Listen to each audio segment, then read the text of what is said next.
All right. Good morning, all of you. Good morning out there. It's the gorilla. He's the cowboy.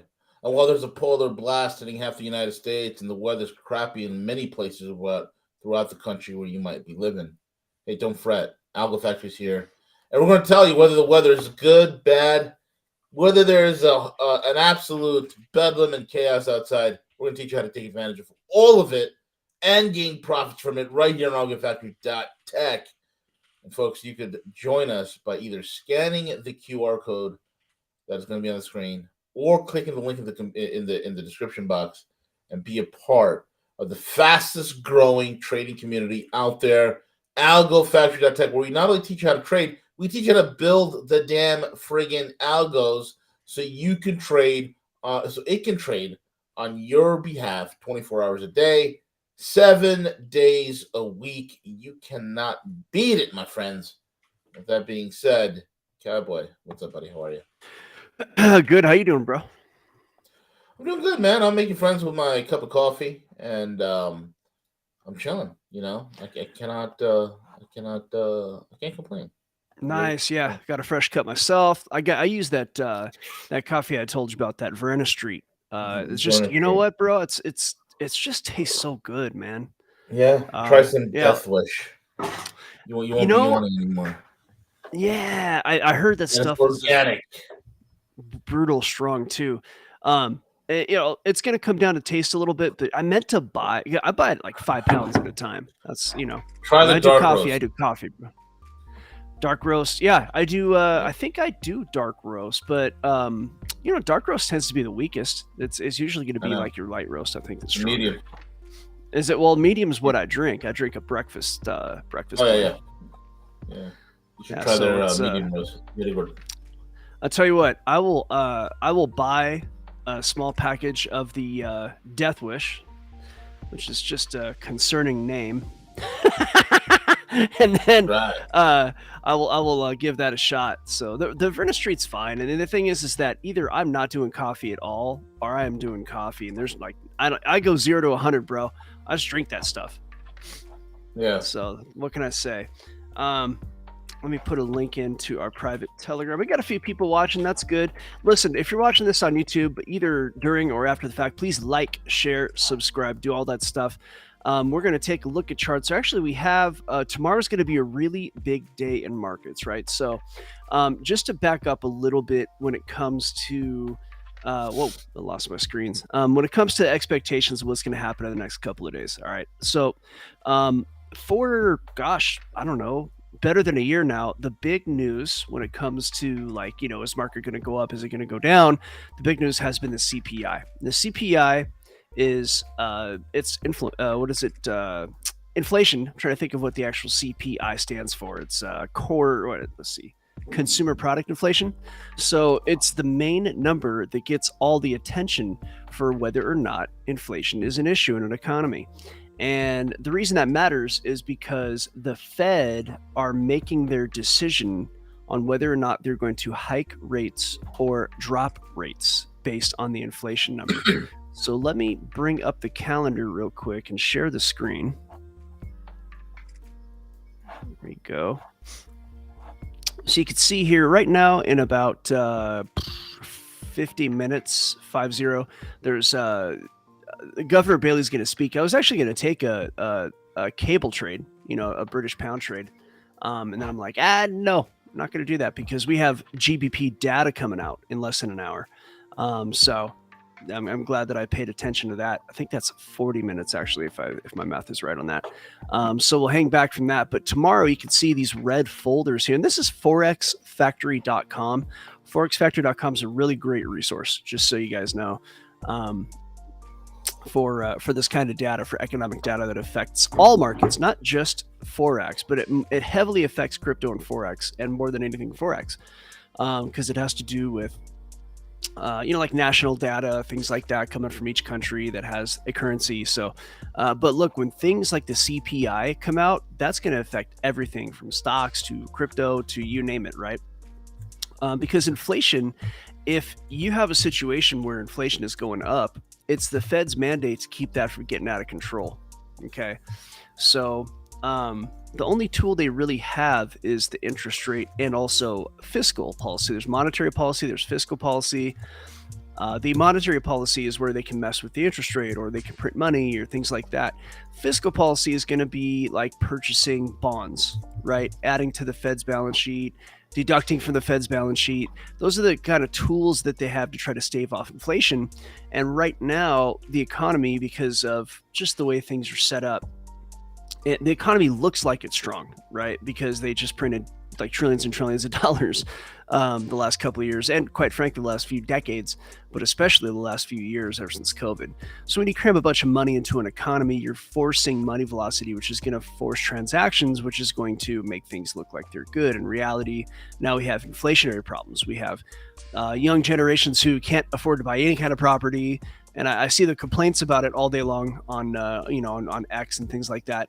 And that's just the start of the problems. When you have family, I got friends that like to eat out, because I don't like to. I mean, I will eat out. I like to eat out, but it's just like, you don't know what kind of food you're getting. You don't know the quality of the meat. You don't know what kind of chemicals they use in the food. And my family's very, conscious of that. So we buy food at like the local co-op. We cook it, we eat it. So that's actually also not the cheapest thing to do, to buy quality ingredients. But the point here is that I got friends eating out, and they're telling me that McDonald's, like a meal for one person, is approaching $20. And I'm like, what? Yeah, stupid. Like if you're going to Mickey D's and it's 2024 and you're not like driving to Five Guys or Shake Shack, you got problems, man. Because there's like, at this point, there's no difference in price between a Five Guys burger or a Mickey D's burger, except the fact the Five Guys burger is way better in quality. Way better. Way better. And their fries are way better in quality. Mm-hmm. I mean, my God. I mean, it's 2024. Please stop eating fast food. Please stop eating fast food. Yeah, well, look, do what you're gonna do. We're not like giving like diet advice. Although I think you are a licensed nutritionist. I think if you're at least you have a degree in clinical nutrition. You could give the advice. But I will say this much: like, yeah, if you're paying like $15 for a Mickey D's meal, just go to Five Guys. You can pay $15 and get a quality burger. Paid for by Five Guys. Just kidding. No, we're not. I'm just joking. But sponsored by Five Guys. Five Guys. I will say they just opened up. Look, if you're if you're from California, like I originally am, I don't live there anymore. In-N-Out is the place to go. In-N-Out's the shiznit, and it's still under $10. You can get a meal under $10, right? My good buddy took his wife and kids out. One child's an infant, but for 3 people to eat, they were under $30. And I'm talking about burger, fries, drink, shake. So you can, In-N-Out still is affordable. Now, the quality of their food, I can't speak for it either way. I used to think it was like healthier than the others, but I kind of looked into it, and I'm not sure that it is or isn't. I'm not going to say either way, but I will say if you're eating fast food and you want to like not get ripped off, and you want to have a decent burger, and you live in a place where there is an In-N-Out, which they just built out in my my area in my state, that's one way to go. Otherwise, Five Guys is really good, man. For what you're paying, I know it's a little pricier like sometimes, but anymore it's not. Five Guys is the way. All right, so I don't know what that has to do with like inflation, but what I will say is that look, CPI, there was this weird pivot, and I think that the verbal pivot in December from Fed Chairman Powell may have been for effect. I think they wanted to hold prices up through the rest of December, whether it be because of Santa rally or whether it be because of maybe some very important people's options were about to expire, or whatever. I don't know what the reason was, but there was a pivot where 2 weeks into December, or I should say a week, I think it was, Fed Chair Powell was like, yeah, it's not time to talk about cutting rates yet. And then in the Fed FOMC, the Fed Open Market Committee, the conversation actually was the opposite. It was, we might want to think about, looking at cutting rates. Okay. That sent the market sky high. I say sky high, like, in a short-term sense, right? It didn't go to the moon, but it moved up really hard, really fast at that time for that short period of time. It might be that the data is still coming out to the point where they're not ready to cut rates, right? I want to tell you, if we got a surprise rate hike, that would actually be pretty suppressive on markets, at least in the short term. But I think we're going to find out that the next talk is that the inflation problem hasn't really been solved, quote unquote. This is all narrative, but narrative is what we're paying attention to. Narrative versus reality. It's not what's really going on. It's what people are talking about that matters in trading. So I think that's what the FOMC is gonna say. And I think the CPI tomorrow may be a little hotter than what we're expecting. That's what I think. We'll see about it. But it happens at 8:30 a.m. EST. And if that's hot, you can expect the dollar to get short-term stronger, and that's going to be pushing other things down, right? It depends on what side of the trade the dollar's on. If you're doing like the USD CAD, the loonie, then that's going to push that up because the dollar is first in that pair. Say like the USD CHF, the dollar versus the Swiss, that's going to push things up. But most things are traded against the dollar, with the dollar as the second half of the pair. And any kind of stock technically is that way, right? If you're buying stocks in a US exchange, that's always against the dollar just by nature of being in the US. So Bitcoin has been exciting. Oh man, the big news, I actually went live on this yesterday, V. I don't know if you heard about this with the SEC, the fake ETF approval.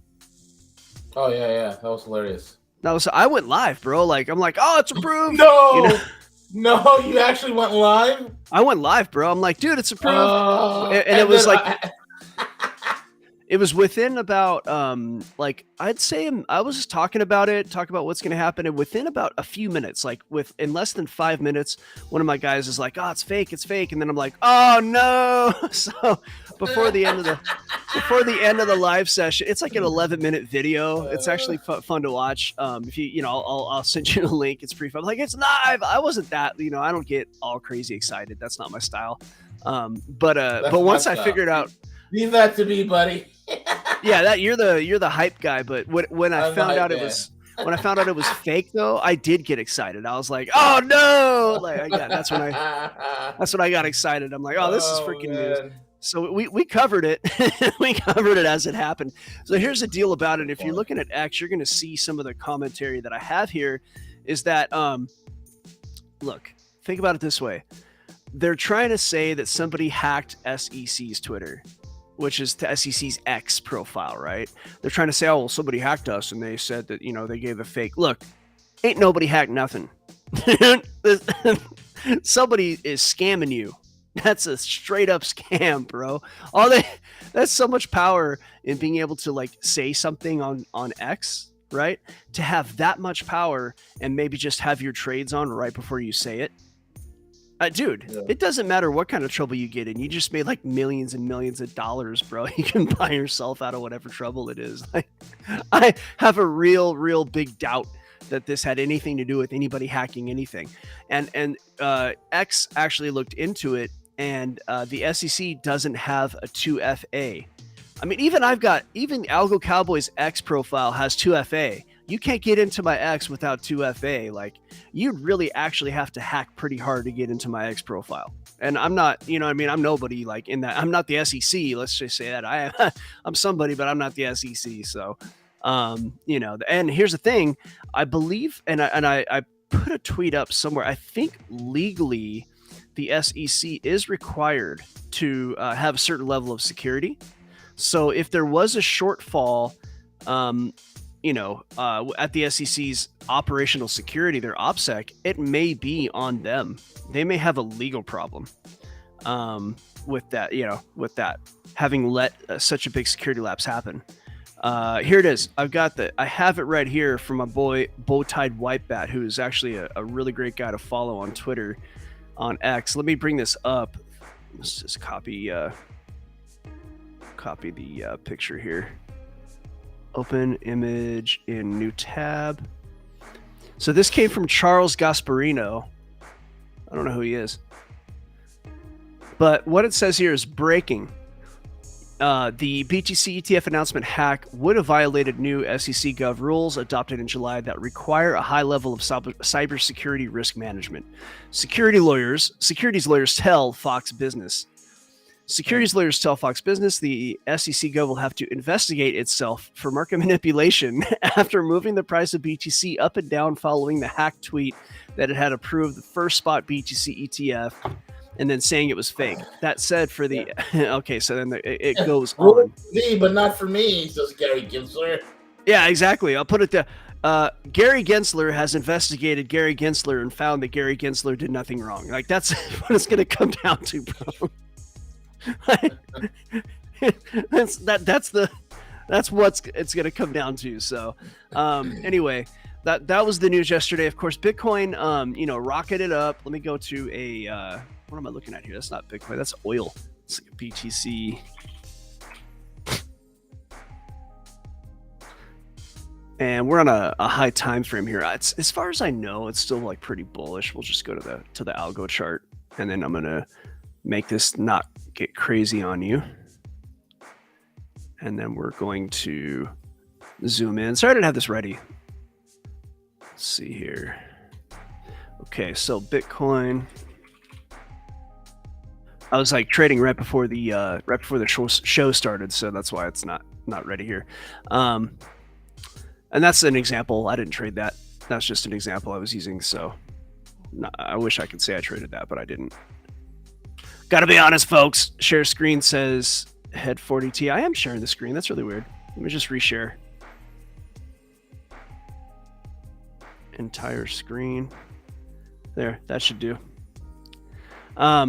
I guess maybe I only shared a tab. I don't know, but you should be able to see it right now. So the big move happened, and again, I covered this in the video yesterday, but since people might be not seeing this for the first time, we'll look on the 5-minute chart. So we're going to look at a low time frame to see how price reacted in the short term. And basically, this is your price action. Okay, so the announcement happened around 4:10 p.m. EST, and price rocketed up because all the moon boys like ETFs approved, and so buy, and so price rocketed up to 48,000. Now, if you watched our show yesterday, right, you would have heard us say that 48,000 is a very important number, right? And price rocketed up right to like almost exactly. It was at 47,970. So what, $30 from a key number that we talk about here on Algo Factory.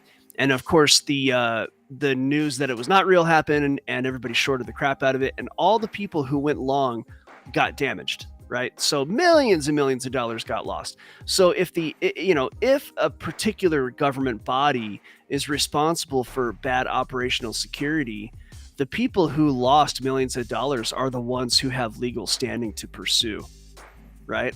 That's where it's actionable. It's an actionable scenario legally because people lost millions of dollars due to a failure in SEC security not having 2FA. So if you got a problem with losing all kinds of money yesterday in like a trade, then perhaps a conversation with your attorney might be something. Now you might find there's nothing you could do. You know what I mean? I don't know. I'm not saying that you have to sue anybody, but this loss of money is something for which you're not necessarily responsible, right? So you have this scenario where price rocketed up, and within, let me see, let's do the math here, to 10 p.m. all the way to 2:25. So 15 minutes, price went up to 48,000, down to 44,000. So you're looking at not quite a 10%. I'd say like an 8% in minutes. Okay, 8% on any asset in minutes is remarkable. This is remarkable. This is why people trade crypto. It's for this kind of volatility. Imagine if the announcement was real. Exactly. And look, it could happen. The ETF announcement being live could happen like any day. I mean, we could hear that today. I mean, I would not be surprised if it's real. That's why yesterday I wasn't surprised. Yeah, I think we're, the temperature check seems to be that it's kind of close. The gorilla might have a little info that he can either share now, or we have to wait till the private group. What do you think, V? Yeah, wait to the private group. Wait to the private. Okay, yeah.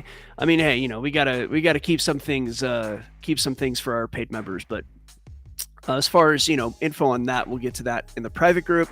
In the meantime, we do have about 10 minutes left. So if you are in the audience, right, feel free to ask questions. Come over, ask if you in the chat, in the YouTube chat, just say, hey, I want to see this, I want to see Bitcoin, or I want to, which you just saw Bitcoin, but I could do like a different look at Bitcoin, or if you want to see stock or something like that, I could do charts here. We don't do investment advice at all. We don't do legal advice or any kind of advice that's professional, but I could do charts. I do palm readings. Though. You do? I do palm readings. Yeah. Rosy palm? Yes. Just hold your palm up to the camera, and I'll read it for you. That sounds kind of OnlyFans-ish. That's a little OnlyFans-ish, bro. That's a brilliant idea. OnlyFans for palm readings. Actually, yeah, you could do well on that. With the rise I'm in the having these ETOTs make millions of dollars while I sit quietly on the sidelines, cowboy. Well, until I see a request, I'm gonna take. I want equality. You want equality? Look, here's the thing about it. Like, there is a certain group crying for equality, right? But if you want equality, you can't just have it only when it serves you, because equality does not always serve you. So be careful what you ask for, right? Now, I'm not talking about like, equality between races or anything like that. But yeah, that's not the kind of equality I'm talking about. I don't want to get too far into that. Just understand, if you're like, if you're talking about, say, the gender pay gap or anything like that, just be careful what you ask for. That's all.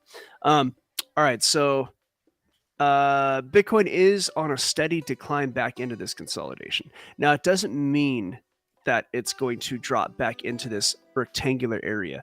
So to look at the past, through almost the entirety of December, Bitcoin went back and forth between 40,500 and 44,400, right? So it just kind of hung, it for the whole month was in there. And that consolidation, whenever you see that, there generally is going to be a breakout. Its price is going to come out of that, and it's going to move very violently, or volatile, in a volatile way. I don't like, violence, kind of a weird word. We'll look at that, Lisa. We might have time for that. So basically, just a quick look at Bitcoin before we look at uranium stocks, as Lisa is asking for. Bitcoin might come down to this area, and it might actually bounce and keep going. Right now, on the high time frame for the algos, I can look at it and tell you that it needs to take a break on the daily. So the daily chart, which we're pretty much looking at right now, is saying that Bitcoin needs to compress a little bit. Might have something to do with what happened yesterday. High time frame, it's bullish. It's bullish, but everything is at a point where it's kind of compressed up into resistance. And so that means you can get these pullbacks on the way up, right? Or these consolidations on the way up. So it may very well be that price bounces. It's already touched this consolidation. It's already gotten some of that liquidity. But if we were to look at the Kingfisher's liquidity nodes, we can have some ideas of where price might go. Like I said, short-term price does favor a move down. So we will take a look at that. And Lisa, you're with us in the private group, right? Is that the case? Pipe up and let us know. I think Lisa's with us in the private. Just real quick, I think a high probability of price going to about 43,500 in the near term, right? Maybe a little bit lower. It could quickly pop up to about 46,000. So on the chart, you're talking about just moves in this kind of area that it's in. It's not a big deal. Okay, so Von Naya, we'll look at uranium right now, but Von Naya says this guy is all in gematria, and he said about 47 to 48-ish, something would happen like a rug pull. He said he didn't know what would happen, but something ritual would happen. Do you know what gematria is, V? Gematria is that Hebrew numeric system. Oh, okay, so like every Hebrew letter has a coinciding number. apply Well, to it. according to this gematria, Von Naya is telling us that there's a guy who's pretty heavy into it and says that around 47 to 48-ish, we might see a rug pull possibly. Sure. I mean, we already saw it. It hit 48 yesterday and now it's being pulled back down. So that gematria might, I don't know when he said that, but I didn't need gematria. I told you it's going to pull back from 48. That if it goes to 48, there's going to be a slight pullback. Said that weeks ago. You and I both. yeah, charted we did. We charted and said that. Yeah, I mean, gematria that was aside, in the private room. Oh well, okay. So he says that something waters above. He said on the 9th. I don't know what waters above means, Vaughn. I think that might be a typo. But he gave a date and a number. Or the person. Oh, maybe the waters. person who's doing all the gematria. Waters above. I see. Water. Yeah. Got you. Well, in the meantime, date and number. Got it. Well, cool. We can always see what that date number is. I should have a stick. I'm going to change my name to the Great Swami Wami. Well, you can. You have that. And I am going to have my own spooky readings because I am 80% accurate 80% of the time. That's right. On where the market's going to go. And I'm going to have people pay me money on OnlyFans in order to get my market readings. That's what I need. The guy I left. Lisa. You should use gematria. Gematria. Okay, we're gonna. I'm gonna have some chicken bones too. Let's look at UEC. Uranium. I'm gonna have chicken bones after I have chicken curry. Okay, yeah, that would fit UEC. Chicken bones, chicken curry. Let's see. We'd have to track all of our different heritage and find some dishes, which for me is mostly going to be something Italian or Sicilian, really. I'm going full on Vindaloo, bro. You going Vindaloo on me? Hey, you know what, bro? Full on Vindaloo.